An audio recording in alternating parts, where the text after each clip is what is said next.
Okay, so today I'm making Rose-Infused Shortbread. I have 175 grams of butter. And you can use a bowl, but I just like to do it all on the counter. It's nice and easy. It's 250 grams of flour and 125 grams of sugar. So you want nice soft butter. You just want to start working all of this flour in. Just work it all in, nice and bit by bit.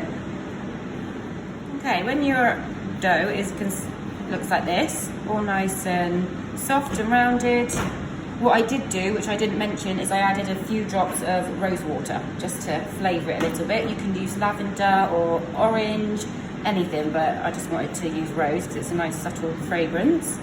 So when it's like that, just want to flour your rolling pin and roll it out. About a centimetre. If it sticks, just add some more. Not a problem. Okay. Right, and now I'm just going to do little round cutters, but you can use any shape you like.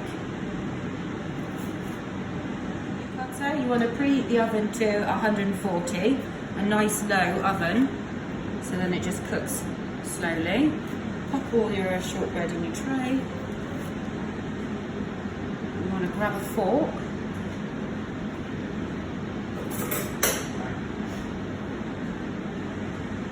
Okay, yeah. Okay, so you want to grab a fork and just do some little hole pricks like that, just to let it breathe. All the way across. Any shape, any design you want. You can just make pictures out, you can do whatever you want with it. And then we pop them in the oven for 10-15 minutes. Out the oven, when they're still nice and warm, make sure you sprinkle them with a bit of caster sugar, pop them on your nice plate and enjoy.